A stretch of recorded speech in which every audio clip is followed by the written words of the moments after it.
Hello, this is grilled cheese pup, grilled cheese pup tune torner, Tune Corner. part 2, episode 1, the Holy Bible, Manic Street Preachers, part of the favorites pick. It's our inaugural episode, and this was my pick. It was pretty much just pick a favorite album or your favorite ever album. I've had other favorite albums before. I think we've all had different favorite albums, of course. But this has been my favorite album for maybe a couple years, and I mean like my absolute favorite. But it's interesting because there are things that I think aren't quite the best thing about it. I think there's actually a song that I'm not huge fan of, but I think everything else just sort of like erases it. That it's I don't know. I don't even remember like my first time listening to it, like Preston does with the microphones. Like I don't remember the first time I listened to it. I remember I found the band when I was looking up for socialist rock bands on Wikipedia, and they were the first band to pop up, and I listened to a song from their first album, and I guess I ended up at the Holy Bible somehow. And I do remember like thinking like not like it would like not really leaving an impression on me, and that seems to be the impression that the Manics in general just sort of seem to leave on people at first. Like it's not a bad impression. It's like it's like a trace. They leave a trace on you, and then the trace kind of fills itself out as you remember parts of their songs, and you're like, huh. So like you have to re-listen to it again and re-listen to it again. And actually another band for me that was like that was actually Radiohead. Oh, yeah. I think some of the best music is like that. I agree. But Radiohead was a band like that for me. Like I thought like it didn't really they didn't leave a huge impression on me. But they had enough to where I wanted to listen to them again, and it just sort of kept building and building to where it was repetition, and then where like I just ended up loving them. And that's the same thing that happened to me with the Manic Street Preachers, especially the Holy Bible. And while I love the Holy Bible, it's not only instrumentally, which is sort of like a. It was made in 1994, so you might think it might sound sort of like, and it's like alt rock, like alternative rock. From they're a band from Wales, the Manic Street Preachers. So you might expect maybe some sort of grunge sort of sound, maybe like, or post grunge, or like I don't really know what was like Blur, like Brit pop. I don't know. I don't want to call it Britpop. I'd say it's definitely overall has like an aggressive sound. They do Britpop on their next album. Oh, yeah, that's true. But the Holy Bible in particular is like their most different album from everything. The Holy Bible is like, I think I told Preston, it's sort of like just like a mix. It's like and this is exactly what it is. It's people who usually play alternative rock, who throughout the whole recording process listen to nothing but post-punk. And according to like stories, like basically they listen to like a lot of television and like what were some other bands? PIL, I think they listen to a lot, and they listen to Joy Division. So like they have like there's like sort of like this post-punk aesthetic, I guess, to it. Mm-hmm. Like especially to some of the riffs, but like they can get like really like they can get really, I don't know, how would you describe it? Like I don't know, but there is a difference between like those like post-punk bands in this album, I would say. Yeah, but I would say that post-punk definitely has some sort of residual influence on the sound of this album. I think like the riffs, it definitely comes through. Yeah. Like the sound of it is, I don't know, it's a very full sounding album. It's like, I don't know, it just has like a really huge sound to it to me. Yeah, it's and the lyrics are really dark, and to me, yeah, I almost have to follow it lyrically to really get the full appreciation, basically for the artistic appreciation for what the lead singer does to fit the lyrics into the rhythm that he's doing it in. Yeah. Like just the words that he's fitting into lines is I don't know the official like word for that. Me neither. I don't know if there is a word for Yeah, it. basically where he's fitting like just like a 16 syllable sentence into like a 5 syllable or like a 5, I don't know, I think 5 measures or five, whatever. yeah, like 5 measures or something. Like it feel like but like it never it feels forced, but like it almost feels like it has to be forced. Yeah, well, Like it doesn't seem forced unless you look at the lyrics and you realize true. like how much he had to fit in. But when you just listen to it on its own, it sounds like natural. That's true. But I then when you, oh sorry, no, I agree with you. It sounds like I agree, but like I guess it's like really claustrophobic. The lyrics are really yeah, claustrophobic, and a lot of it like doesn't. There's like really no. I'm looking at the songs and like there are choruses I guess, but like a lot of it is like almost like poetic. A lot of it is poetic. yeah, like Like the the songs are, verses. yeah, they're really catchy songs, and they definitely have like choruses and stuff, but they're the choruses aren't easy to remember lyrically because there's so many lyrics, and the way the Yeah. vocals fit in isn't the way like a typical chorus or song would, I guess. Yeah. So I think we've set up the the context. Oh yeah, and lead lyricist. They say he wrote at least 70 to 80% of the album. Disappeared a few months after the album was released. So there's like sort of like a ghost that over this album. It's kind of like, Yeah. and it's already kind of a spooky album. So let's start with the first song called "Yes," and we'll return when we hear it. Yeah. Hello. Oh. This is we just got done listening to "Yes" by the Manic Street Preachers. It was the opening track. What are your thoughts on it, Preston Buttercup? I love this song. I think it's a great opener.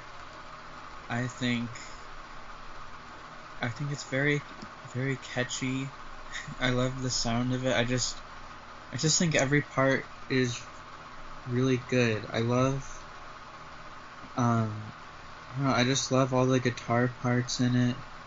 I think they're really infectious. I think the first time I listened to it, the timing of it was a little like strange to me, but like I've gotten used to it and like grown to like really love Yeah. it. There's definitely like a weird like rhythm to it. Yeah, and I think it's an incredible song. I'm feeling like it's like 9.6. Oh my goodness. Wow. Okay. Um.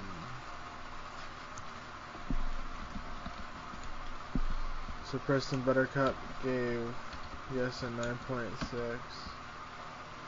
Uh, I really like how the lyrics, how he fits the lyrics. I love the extended bridge, Yeah, how he fits all that in. It's like I love how the chorus doesn't rhyme at all.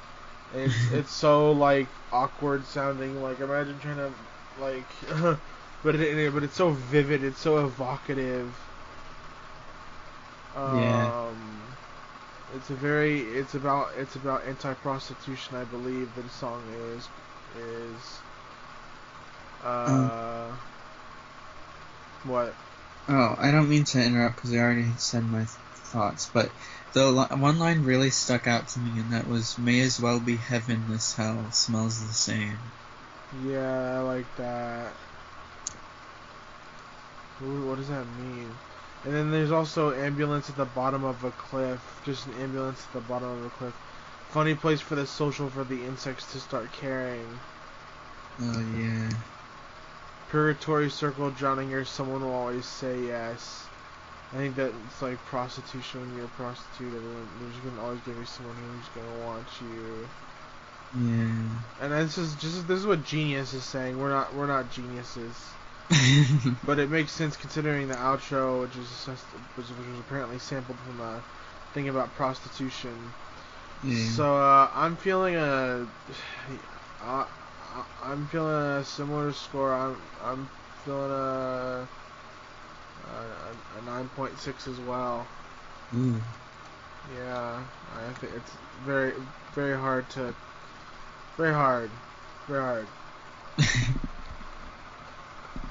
Okay, so the next song is called If White America Told the Truth for One Day, its world would fall apart. Its world would fall apart. And it's supposed to be all one word, but Genius has it separated. So we're gonna listen to that, and then we're gonna report our thoughts after. Okay? Yeah. And I realized I could just turn the recording off, so I don't have to stop the Skype call. So that's what I'm gonna do. I'm listening to If White America Told the Truth for One Day, its world would fall apart. Preston, what are your thoughts on it? Okay, so I absolutely love the verses of this song. I think instrumentally they're incredible. I don't know, I really love them a lot. They're very dark. It's very dark sounding, and I don't know, I love the way the vocals sound on them. And I really like the chorus too.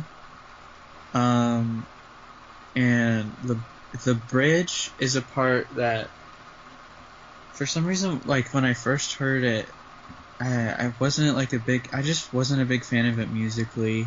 Which bridge? The bridge where they say there ain't no black in the Union Jack, Oh there ain't no white in the yeah, Stars and Stripes. yeah. And having listened to this song a bunch of times now, it's grown on me, but I can't say I love like the bridge as much as I love like the verses of the song, Yeah. or almost as much as the chorus. And I really love the outro too. Actually, I love the guitar in the outro, but yeah, for some reason that the bridge is all right to me, but I think the rest of the song is so good. What about what about the Zapruder, the first to masturbate, that part? Yeah, that's like kind of the same thing, just musically. For some reason, that the part is just like I've gotten used to it, and I think it's all right. But I think the rest of the song is so good compared to it. But I'm feeling like a 8.4. I really love the verses a lot, and I like the chorus pretty good. Yeah, that's probably roughly be my score. I think it's actually honestly one of the weaker songs on the album.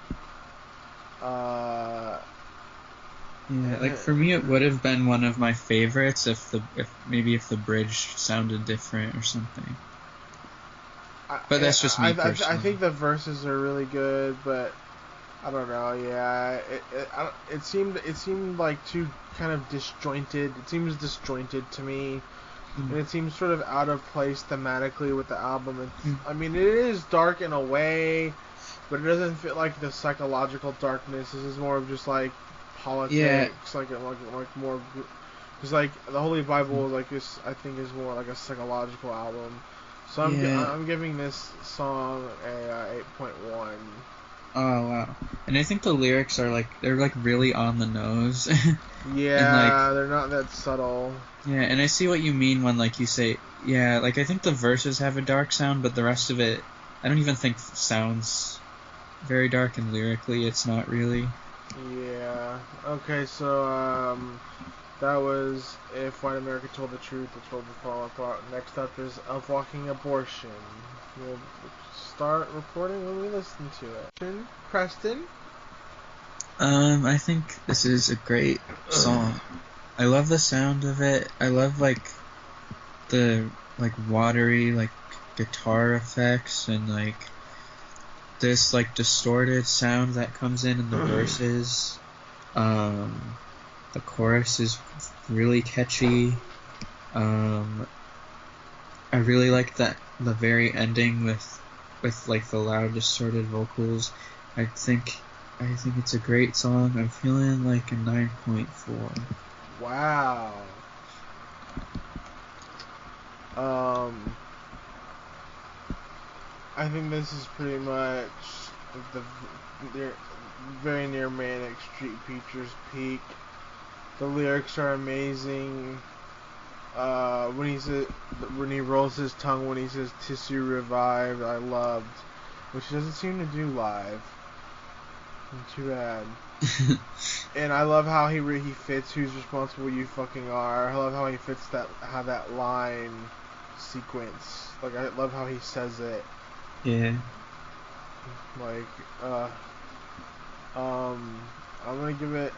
I'm gonna give it a 10 because I just don't see how it could get any better. Uh, So I'm giving it a 10. Okay, so that's our review of Walking Abortion. Next up is She Is Suffering. We're gonna turn it off and turn it back on when we listen to it. So we just heard She Is Suffering. Any thoughts, Preston? Pressy, pussy? I think this is a good song. I really like the verses. I like the guitar melody and the vocal melody on top of it. It's kind of eerie. This is like definitely the most, or maybe one of the most like 90s alt rock songs on the album. Like it has like a very 90s like rock It feels song it sound. feels very traditional for this album. Yeah, it's very traditional for this album for sure. But I think it's pretty good. I like um for some reason the vocal performance stood out to me on the verses. I like how he sings like the last line of the verses Yeah, I was like gonna say louder. his vocal performance, JDB, as we know him and love him, James Dean Bradfield, lead singer of the Manics, really stood out to me on this, and it's one of the main reasons to listen because everything else is pretty simple. It's Um really a vocal song. I feel like. I mean, yeah, I think I mean the guitar is good, but it's simple. There's not much to it. I think the melody in the verses is kind of Yeah, that's I true. mean, I think it's melodic. Yeah, I mean it's just that, like I think what you would remember most is the vocal performance. Though it seems more memorable.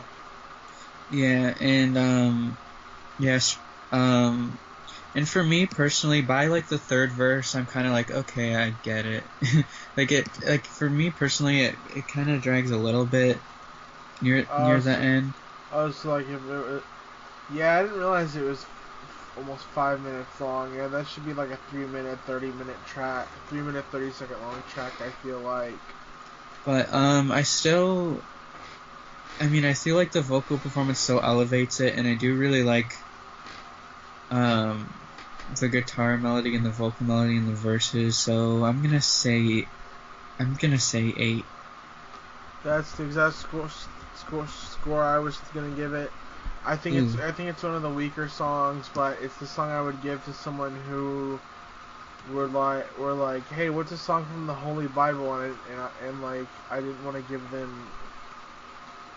and like they weren't ready for the like if they're like if they like this, then maybe they might like something else from it. Yeah. Or like if it's someone who really likes like 90s alternative rock Yeah. that was like popular at the time, they would probably really like it. Yeah. Well, next one is Archives of Pain. We'll see after Archives of Pain. We just listened to Archives of Pain. Pressy, what you thinking? I like this song. I think it's really interesting structurally. I think a lot of the different parts of the song sound quite different from each other. I like how it starts with like that heavy bass. Yeah. And the like, I don't know how to describe, like the rhythmic like guitar, and I really like the verses a lot, and I like the darkness of some of the lyrics.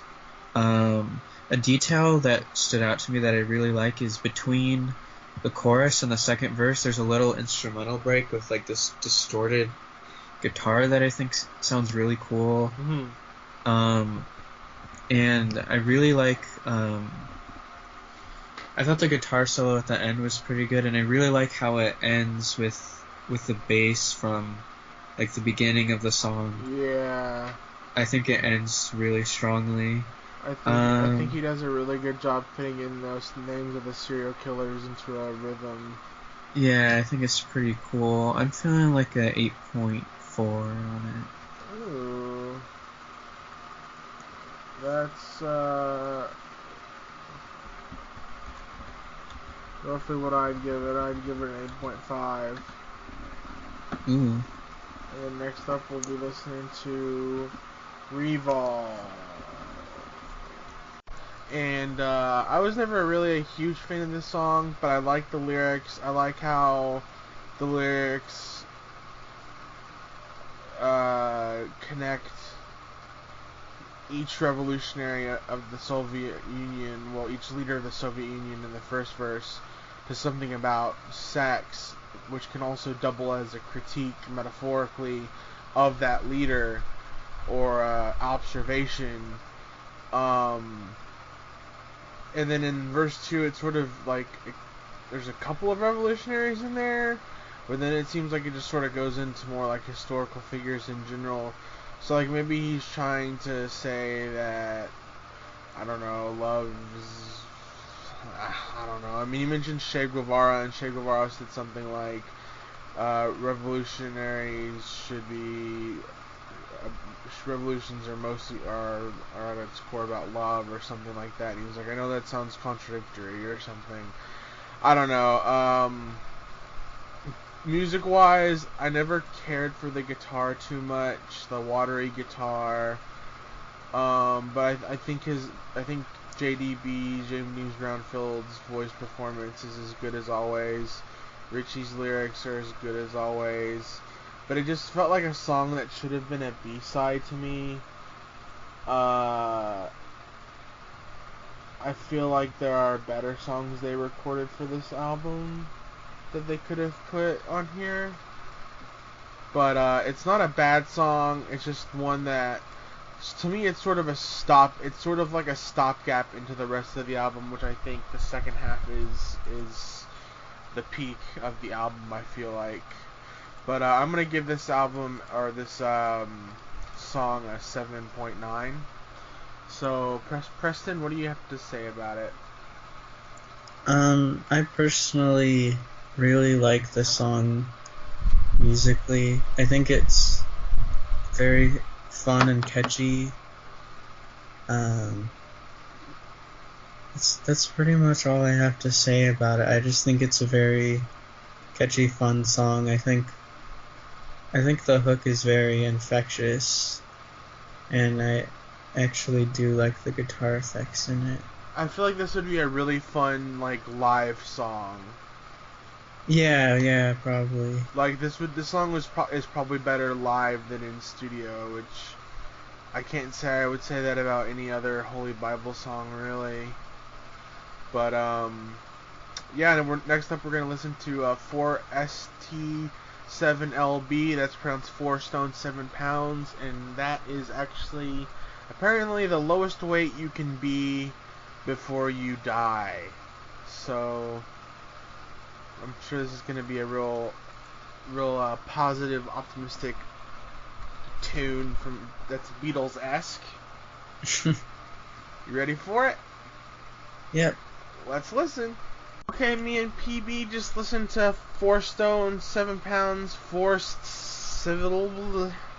7 old. PB, what do you think about this song? I think this is a great song. I think it's one of the best on this album. I love how the song starts with that really like distorted, like rhythmic guitar. Oh, the yeah. It's so good, and I love the end of the song. Well, it's basically like the whole second half, pretty much, when it goes into the slower part, and it's like really pretty and kind of spacey. Yeah, it sounds like Red House Painters, but if the lead singer if the lead singer wasn't like on a bunch of laudanum. I think it's a great song. I think the lyrics are like super like chilling, and they're like just super sad and disturbing. Yeah, it's for those who don't know, the lyrics are about like basically anorexia. It's a story about anorexia, and I suppose it's a girl. I don't think it ever. Yeah, I suppose it says my breasts are sinking. So I suppose it's a girl, and basically throughout the song she's just like progressively getting skinnier and skinnier, and it's like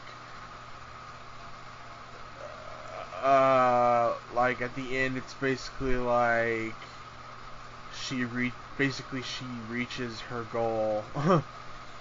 Yeah, and it's just some of the words that, or the lyrics that stand out to me are, I mean, all of them are just so, are really striking, but, well, in the chorus, the lyric that stands out to me is, I want to walk in the snow and not leave a footprint. Yeah, that's one of my all-time favorite Manic Street Preachers lyrics. It's so evocative of like how someone with anorexia might feel, and it makes sense because the lyricist struggled with anorexia himself, or at least an eating disorder of some kind. People think it's anorexia. The lyricist who disappeared in '95, and maybe he actually had this thought, like he was like walking in the snow one day and thought, I wish I wasn't leaving a footprint. Yeah, and even if it's just like a metaphor, it's an extra. It's like a really like powerful lyric. Yeah, like it doesn't have to be just about anorexia. Like it could just be like, I want to walk, and like it. To me, you can almost read this song, certain lyrics about self-effacing as well. It's almost like that's what this song is, or maybe I don't want to psychologize, but maybe anorexia has some sort of self-effacement component to it subconsciously. Like you want to erase yourself from people viewing you by being so skinny. I don't know. And then really the only reason I'm saying that is because the line, I want to be so skinny that I rot from view. Yeah. But that lyric sounds like you could put that into any context, like just if you're in an awkward situation, you just want to run away from view, and if that means being so skinny, well then it sounds like a lyric that could be about like being self-effacing or wanting to escape embarrassment, as well as like let's own you. Obviously, in the intended meaning, I feel like might actually be something like that. Like they literally want to be so skinny that no one can see them. There might be a self-effacement thing. like a low self-esteem thing, and I think Yeah. that has to be at least part of it. I think, and I think verse 2 is just like, ugh. Stomach collapse at 5. Lift up my skirt. My sex is gone. Like, what does that mean? Like they just have no sex drive, maybe. Naked and lovely in 5 stone 2. May I blood never flowered. My vision's getting blurred, but I can see my ribs and I feel fine. My hands are trembling stalks and I can feel my breasts are sinking. Like, you can just feel this person, like, deteriorating. Like, it's very evocative of, like, just someone falling apart. Yeah. And then, like, the scariest part about it is that it seems like that her parents are trying to help her. Yeah. But she sees herself as as being in a metamorphosis. Hence the cocoon shedding metaphor at the end of Bridge 2. And at the end where it turns into basically like sadcore, he says, I long since moved to a higher plateau. This discipline's so rare, so please applaud. Like, this discipline to not eat is so rare, so please, give me attention. Just look at the fat scum who pamper me so. Yeah, 4 stone 7, an epilogue of youth.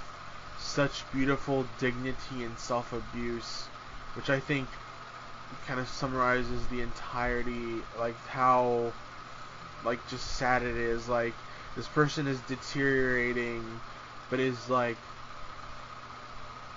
also, like, fetishizing it, like, fetishizing their own deterioration. Yeah. Musically, I think the song is great. I love how it goes from, like, this rocker, like, almost, not really post-punk, like, it's sort of like what we were talking about, like, the in-between sort of, like, it has sort of, like, a post-punky-ish rhythm, drum beat, sort of, but it's kind of too fast, or it's kind of, like, too, I don't know, like, it's too, because post-punk to me doesn't seem as, correct me if I'm wrong, but it doesn't seem as, like, full. Like, it seems more like minimal, almost. Not always, but it seems like from what I've listened to, it seems a little bit more minimal. Like, there's usually not as much as going on. Yeah. Would you agree? Do you see what I'm talking about? And in this song, I think there's, like, just sort of, like, it feels more full, or, like, it hits, like, it's louder, I guess. But it has, like, that post-punky, I think, definitely, like, atmosphere or miasma or rhythm or whatever. Yeah. And then it switches up, like I said, like sadcore, like Red House Painters, except the lead singer actually has, like, emotion when he's singing. So I think that's all I want to say about 4 Stone 7 Pounds. What are you gonna rate this song, Preston? Or do you have anything else to add?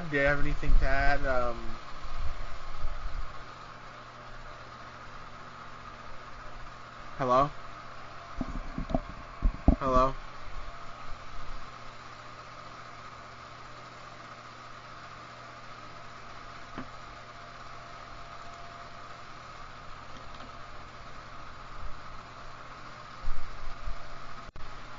Hey, we just got done listening to Mausoleum. There was a little technical difficulty there towards the end of 4 Stone 7 Pounds. We never gave a rating, and we're not gonna edit it because we're lo-fi, down to earth folks. So PB, what would you rate 4 Stone 7 Pounds? I'm feeling maybe like a 9.1. I think it's a great song. I think it's one of the best songs. Yeah, I'm feeling a pretty similar score. Honestly, a 9.1 sounds about right. I used to like it a lot more than I did. Like that like maybe sometime last year that would have been closer to a 10 for me. So we just listened to Mausoleum, and this is one of my favorite songs on the album, I think. Basically, the trifecta of 4 Stone 7 Pounds, Mausoleum, and Faster. That's some of the 3 best songs on any 90s alternative rock album, in my opinion. Like the 3 best songs in a row, 3 best consecutive songs in a row, in my opinion. I'd have to look at the bins and OK Computer, and this is just me talking personally, and maybe like a Pearl Jam album or something, but to me, those 3 songs in a row are extremely hard to beat when you're talking 90s alternative rock. So as for the actual song, it starts out with like this like almost like robotic, I don't want to say krautrock, but almost like that repetitive, like weird robotic feel to it. You know what I'm talking about? Like the riff of the song. Like krautrock didn't come to mind, but now that you say it, I see like what you mean. Yeah, like it's like dun dun dun dun dun dun dun dun, and it's like just that over and over and over and over. Like there's no variation at all. Yeah, and it's like a weird repetitive groove. Yeah, like it's like, and the lyrics are. It was inspired by their trip to a concentration camp, a Holocaust camp. I think Dachau or Auschwitz. They went to both, I think, and they wrote 2 songs about it. The second song is the penultimate song, The Intense Humming of Evil. This is the first song about it, and I think this song really picks up during the pre-chorus, where he says regain your self-control and regain your self-esteem. Like the way he fits all, it sounds like he says, like, how many lines? 1, 2, 3, 4, 5, 6, 7, 8, 9. It sounds like he sings like roughly 10 or 11 lines with like 8 syllables each, roughly, without taking with one breath. And he fits like these words that's like basically poetry. They don't really, they rhyme a little bit, like analyze, despise, and scrutinize, but for the most part they don't really rhyme. So it's like more like, I mean it is like poetry, because like it's not really lyrical. I mean it's not like traditionally lyrical. Like, you know, it's very poetic, and he like just basically sings it all in one breath, and like, and it just sounds really good to me. What do you I guess I'll just go through my whole analysis of the song, and then you can analyze it. And I think the chorus of no birds, the sky is swollen black, no birds, holy massive dead insect is really good. I really love the no birds line, and apparently that was inspired by how, like, when they were at the Holocaust camps, there were literally like no birds, like not even sitting on the trees. Like even the birds knew it wasn't a place that people should be, or something. I don't know. It's a very ominous lyrics. Very like enigmatic. The second verse is more of the same, and then it goes into and then it repeats the pre-chorus, and then the chorus, and then the outro it does a quote that's interesting, that says, "I wanted to rub the human face in its own vomit and force it to look in the mirror." That's by author J.G. Ballard, and I guess that's them like comparing like why they're writing a song about the Holocaust. Maybe that's why they put that in there. Like, why are they writing a song about visiting a Holocaust? Well, this is why. This is like the Manic Street Preachers. We want to rub the human face in its own vomit and force it to look in the mirror. and a big theme of the Holy Bible, I would say, is fascism, and it being like in the human condition now that it's been created and historically implemented, like it's in the human condition. Like this is a profoundly anti-fascist album, but it has like the dark, like pessimism that fascism is going to win, or it has already won. And the outro is really good, and I really love Prejudice Burns Brighter when it's all we have to burn. The world lets his youth's lamb like winter, winter. Like it's pretty much poetry put into like this weird robotic krautrock like esque riff at first, but the chorus is just sort of like a traditional rock riff, and I think the pre-chorus kind of is too. But overall, I really love this song. I'm giving it a 9.8. Thank you for your wonderful analysis. That's okay. Thank you. No problem. No problem. Okay, so PB, what do you have to say about this song? What do you think about this song?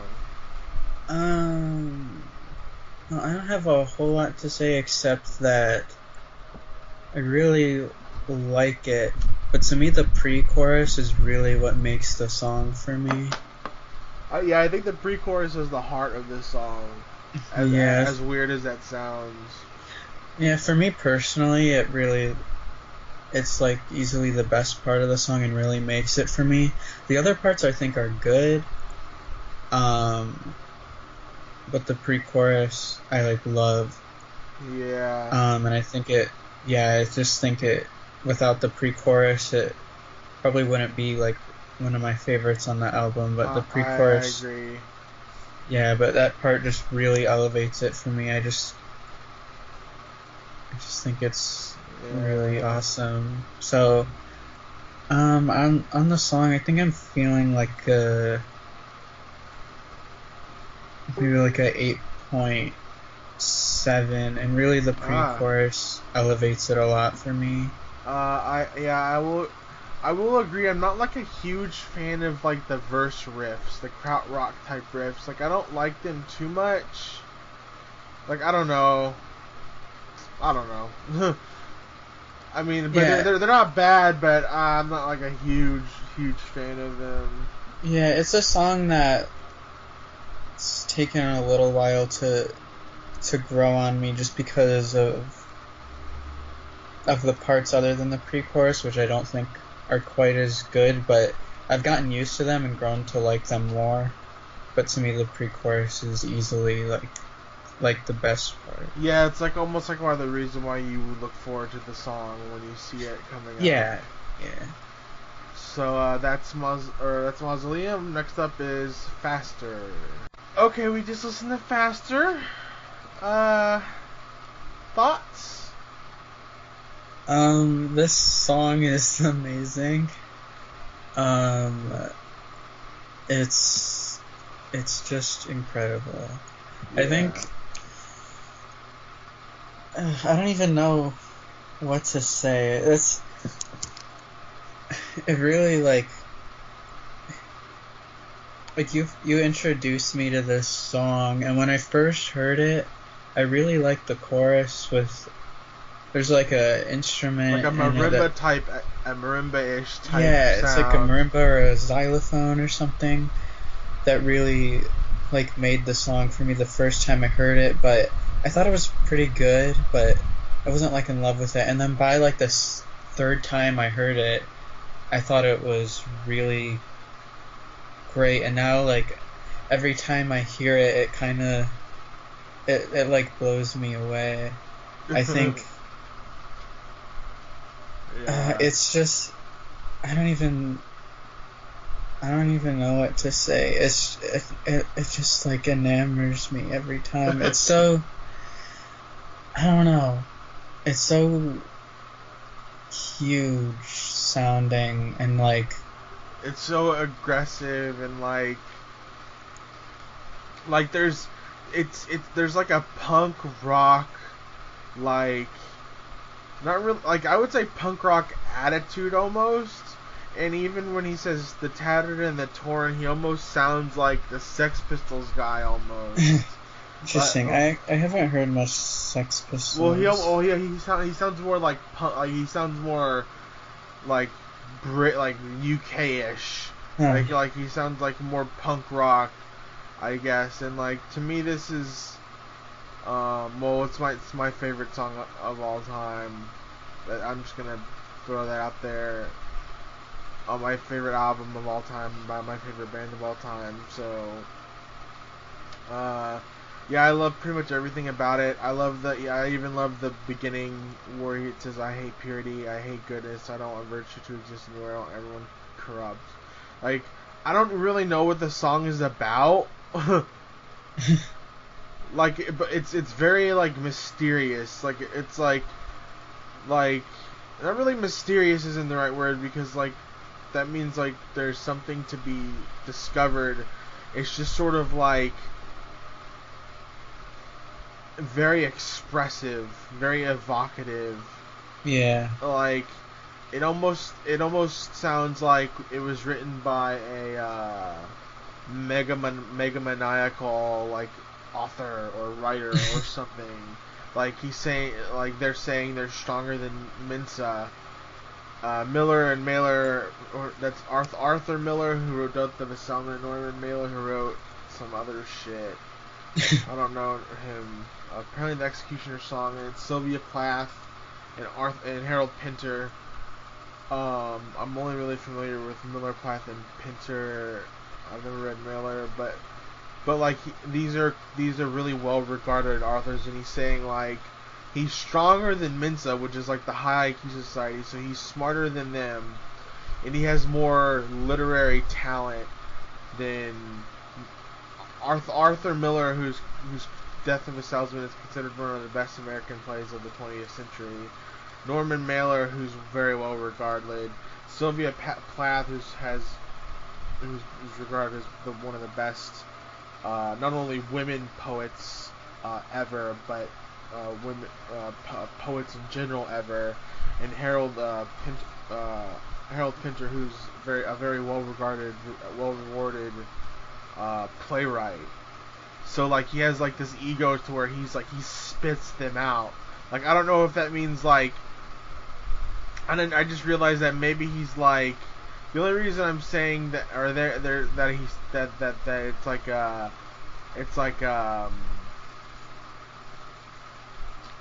like I'm better than, is because before it says I am stronger than Mensa. Like, and then when you say I spat out Plath and Pinter, you're pretty much saying like they're nothing. I just spit them out. Yeah. Like, I stepped all over them. It's really like, I don't know. It's such a like an aggressively dominant thing.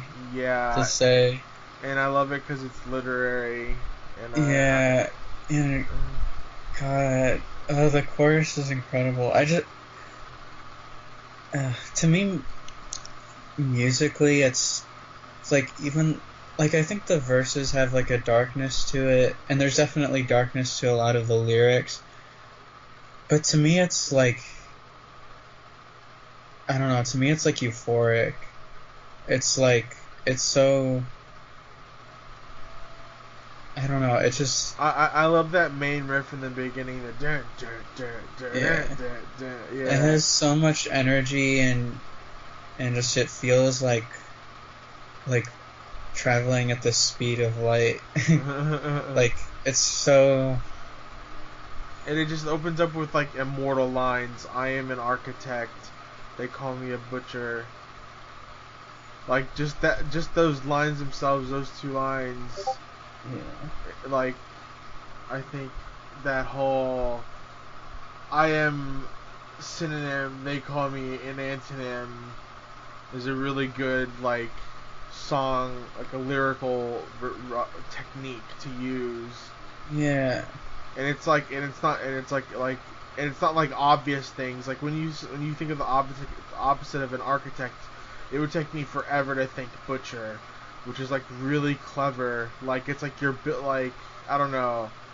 Pioneer, Primitive, I could see that. Purity and Perverted, I could see that. But I think Architect and Butcher is really good, really Yeah. good. It's all good though. It's all good, but Yeah, there's so many just extremely good, interesting, like mysterious lyrics. I really love pretty a much, truth yeah, that washes that learned how to spell. yeah. I think every line on this song is good. Yeah, and There's not a bad line or a mediocre line. I think that's literally good. yeah, and gosh, just I don't know. I'm just blown away by like how like amazingly like written the song is. Just And the the melodies are. and the fact that it's like here's and he has to fit the words in here. Like this is like the words are real. Like in the melody he fits them into. Like he could have made it like when he plays it acoustically, because they play the song acoustically. It's probably a hell of a lot easier to play acoustically because you could just slow it down. But they play it like really fast, and that's the thing. Is like he has to fit these lyrics, these okay, sleep cannot hide thoughts splitting through my mind. So sleep cannot hide thoughts splitting through my mind. That's 10 syllables, and he says it like really fast, like pretty fast, like almost like punk rockish, like it's like a fast tempo song. And then like just the way he fits everything together in the tempo that it's at is extremely impressive. So it's similar to the pre-chorus of Mausoleum, is how he fits the way he fits into the tempo he fits it in. But I think the pre-chorus of Mausoleum is more impressive personally. But this is still, I think, the best song on the album. I think I'm rating it a 10. Yeah, every time I listen to this song, I can't get over how, and lyrically aside, like I just can't get over how amazing it is musically. Like, I don't know, I'm no expert on on music, so I can't really talk about it technically, but it's just, I don't know, I just can't stress how like perfect it is. It's just just in every aspect. I think this song is incredible. I think, and it's like unique. Like I've never heard a rock song quite like it. The chorus is so, I mean, as I said, it's like euphoric to me. It's it sounds like like delusions of grandeur, euphoria. Like you feel like you're better than Mensa, you're better than Miller and Mailer, and you've spat out Plath and Pinter. Yeah, and God, it's just an earworm. It's just like incredibly catchy. Like the song, I don't know. Like I find it playing in my head a lot since I've like listened to it. Really? Like it's oh God, it's so incredible, and the way the song ends. Yeah. Is amazing. It's so damn easy to cave in. Man kills everything. Yeah, and like I can't get over like the drums in the chorus, and like how like in the first part of the chorus the drums doing its part, and then like in the second part like the guitars like syncopate with the drums. I don't know, just every detail and aspect of the song is just so good to me.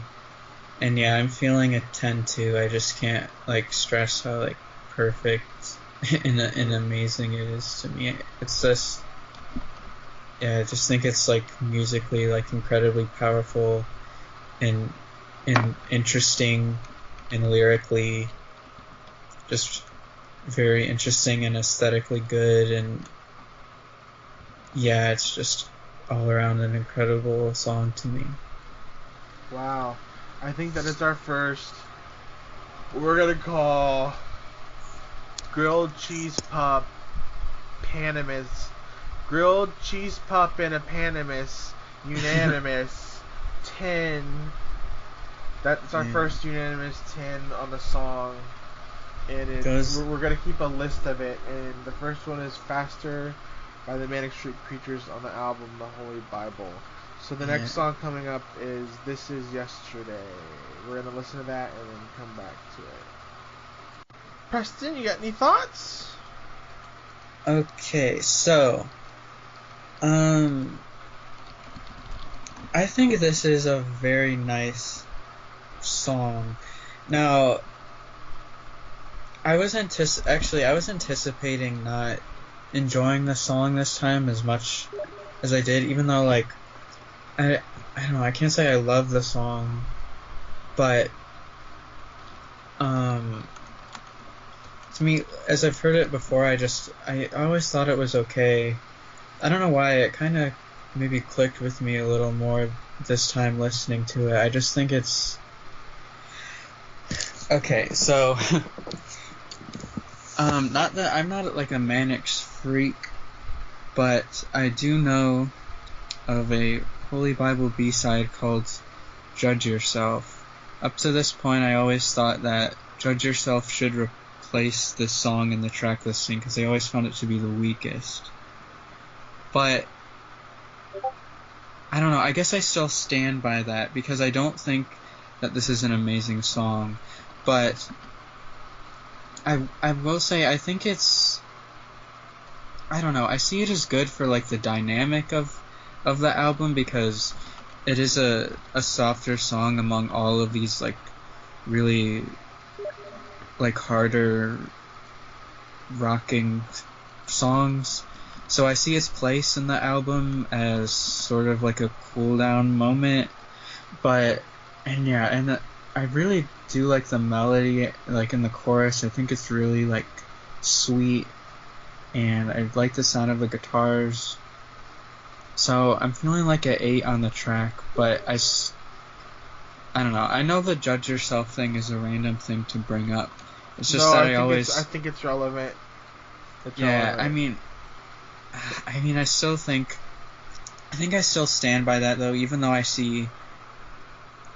don't know, I think this song is good for the dynamic of the album, but I think it's fine. Like I don't mind it being there, and I think the song is, I do think it's really good, but I do think it's maybe the weakest on the album. I don't know, it's just that Judge Yrself is such an incredible song. Yeah. That I think I would rather it be there in this place, because I think this might be the weakest track, but I still after the last track, let's rate Judge Yrself. Okay. I agree. It's just kind of boring. The lyrics are nice. The chorus is like nice, but to me it doesn't really leave an impression on me at all. It's right. The lyrics are really good though. I mean, the lyrics are always good when you're talking about Richie Edwards, but I just feel like if they can make this, I feel like this is a failure on the instrumentation part. Interesting. It's just like they don't make it interesting enough, I feel like. And I mean, maybe it was supposed to be like I could see I stare at the sky and it leaves me blind. I close my eyes and this is yesterday, like almost like growled or like more like sung heavily than like the way they chose to sing it. So I feel like it could work. I feel like that they chose to make it like this soft like reprisal, and like I don't know, it's always probably been my least favorite song on the album, and I think Judge Yrself should replace it. I'm feeling a 7.8. Yeah, like I don't know, like I do. It's like before this time listening to the song, I did think it was like boring and it didn't leave an impression on me. But for some reason, this time, like the melody just like clicked with me for some reason, like in the chorus. Like I think it's a nice song and I enjoy listening to it. But if there's one song but like I think it's like a real shame that Judge Yrself isn't on this album. And if there's one song, like if a song had to be replaced, for Judge Yourself, I would say it would be This Is Yesterday, probably. I agree. Yeah. So we're gonna listen to Die in the Summertime and then come back to you. Yep. I guess I'll give my thoughts first. I think the chorus is extremely good. I love the lyrics. I recognize them traces of creation. I don't know, like it's just so like ominously mystical. Yeah. It's about dying in the summertime, and I don't know. It's a very, like very dark, depressing song. I can't seem to stay a fixed ideal. Scratch my leg with a rusty nail. Sadly, it heals. Color my hair, but the dye grows out. Like they want to stay the same as they are. Mm. Childhood pictures redeemed, clean and so serene. See myself without ruining lines. Whole days throwing sticks in the streams. It's like they want to go back to like when they were pure, when they were a kid, and they want to stay the same or something. Yeah. The whole second verse, I don't know. It's a tiny animal curled into a quarter circle. I like that lyric. Yeah, me too. Overall, I just think it's a really good song. It's really catchy. It's dark. The lyrics are extremely good. I'm feeling a 9.3. Well, I think it's a pretty great song.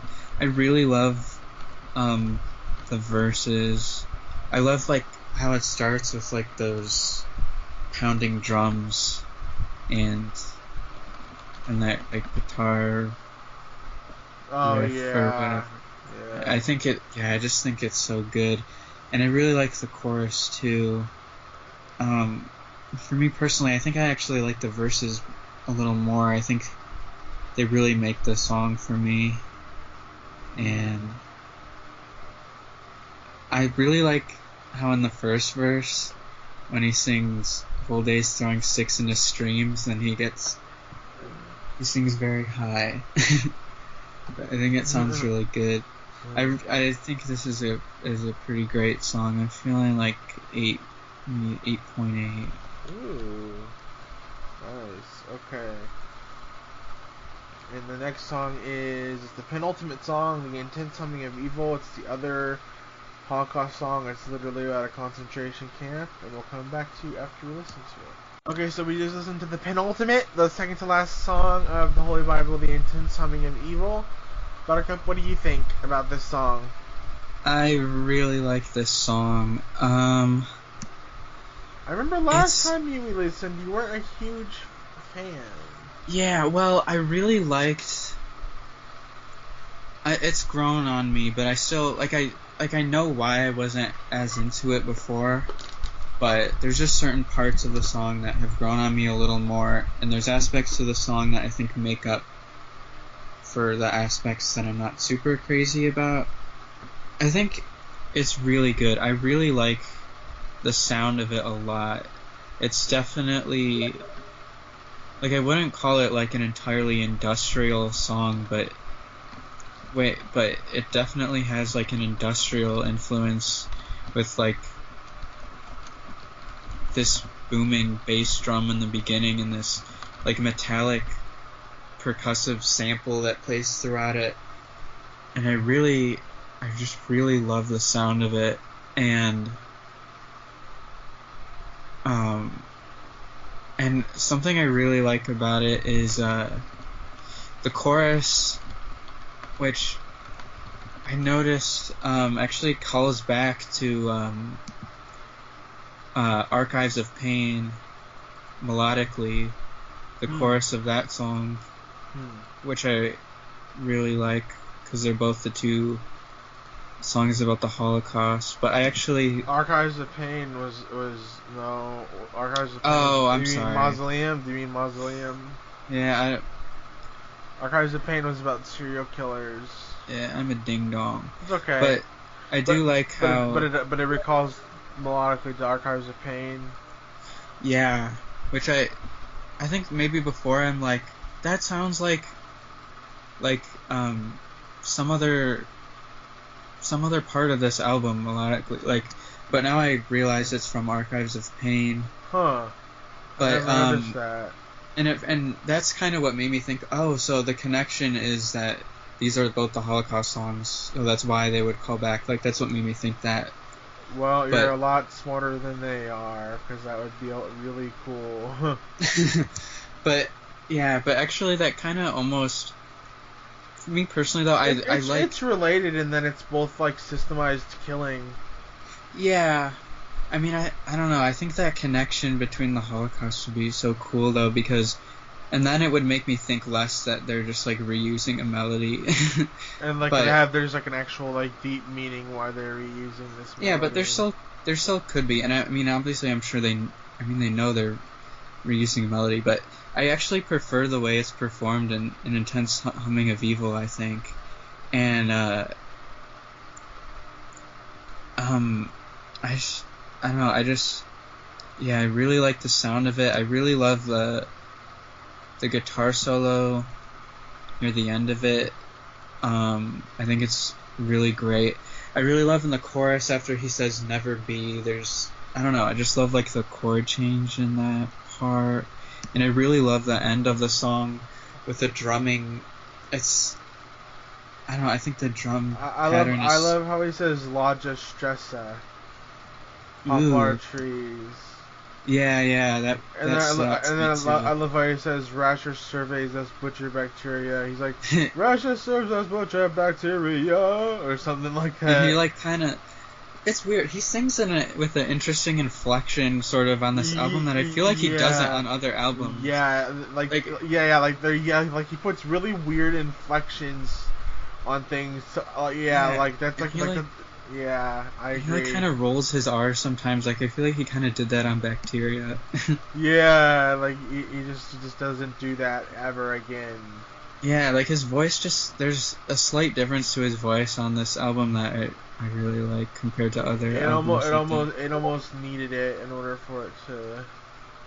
Yeah, and, I just think that the ending is incredible with this, how the entire track, they just perform it slower and slower, and I think the drum pattern is super interesting, and I love the guitar noise and feedback at the end, and and something else that stood out to me is, like, this high-pitched squealing sound that pops up a couple times throughout the track.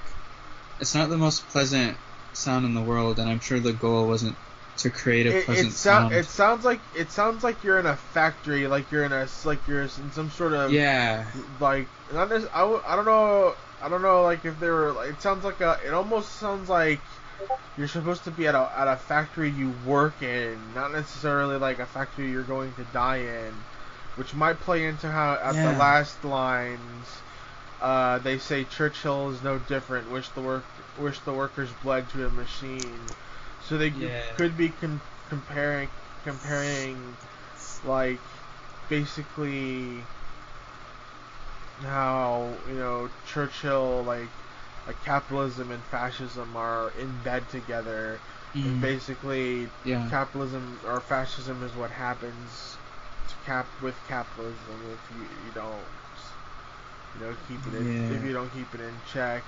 And it's like, either way, like, the workers are gonna die being slaves, so are the concentration camp victims, but they're obviously getting executed a lot faster.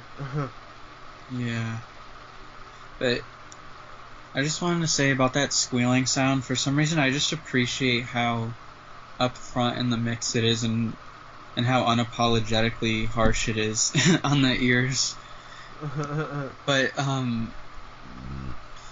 as for the things that like I wasn't, like, incredibly, like, loving about this song was, like, just, like, the guitar part and the bridge, and like the outro with when he's singing in that part, I'm, like, not huge on, but overall I just really like the sound of it. I think it's definitely, like, a unique song on this album, and it's very dark, and I think maybe musically definitely one of the darkest songs on the album.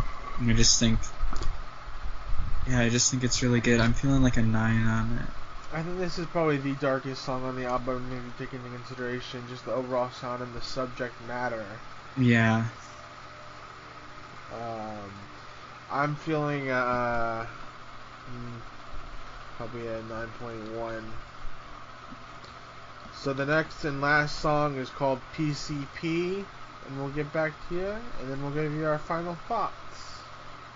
We're gonna give our overall our grilled cheese pup rating of the album after we give it over to the song ourselves.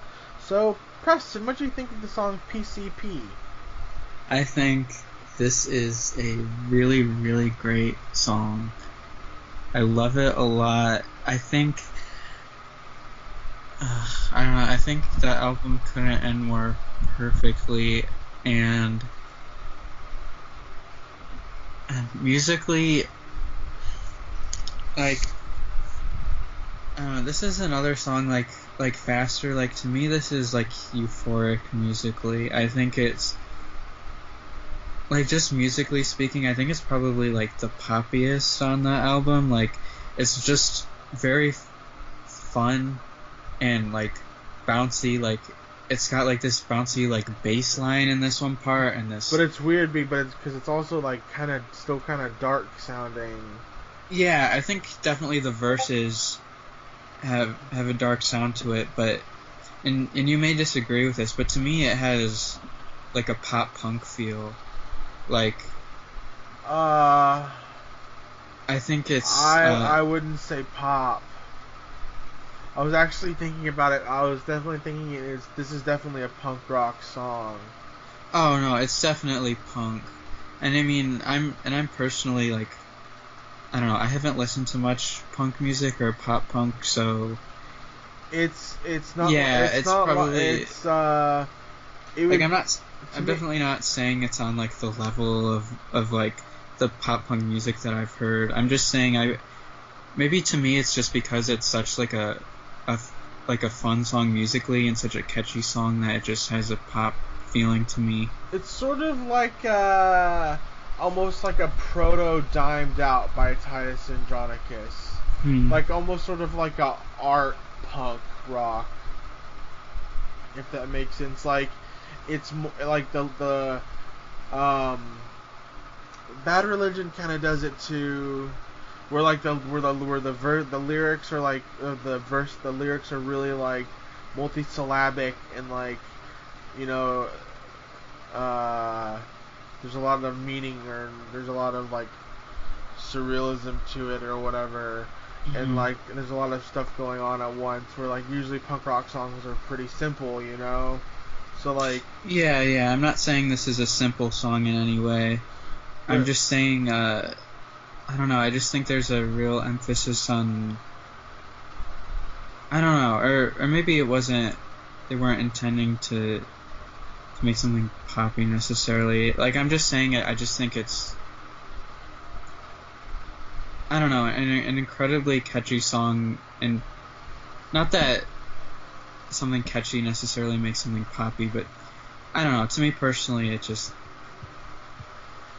I don't know, it has some just like a pop influence in a way, I don't know, but I just think it's an incredible song. I think it's, I don't know, I mean, I know you say dark, and it definitely is dark lyrically, and there is a darkness to the guitar and the verses, but to me this song is just like incredibly fun to me, and really infectious melodically, and but I think it's an extremely good song. it's like it's almost like the previous songs were almost like an acceptance, like a solemn acceptance of death, and PCP is like the embrace of it. Yeah, and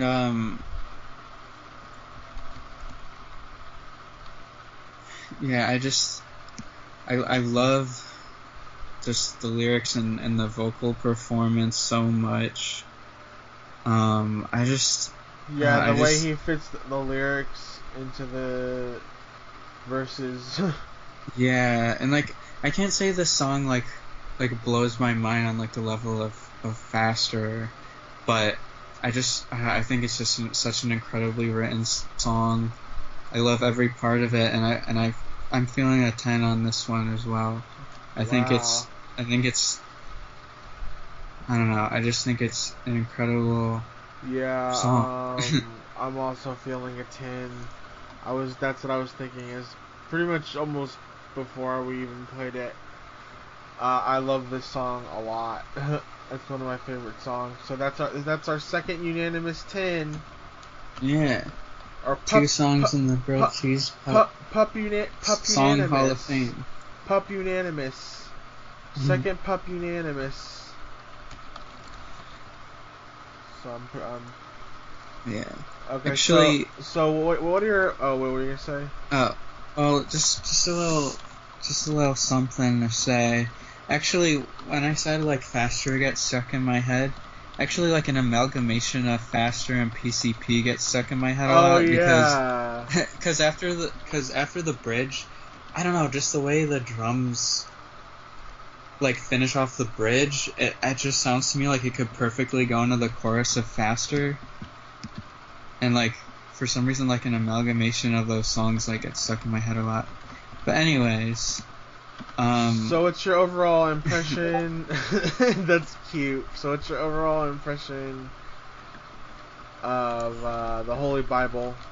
I And think what's your grilled cheese pup rating of it?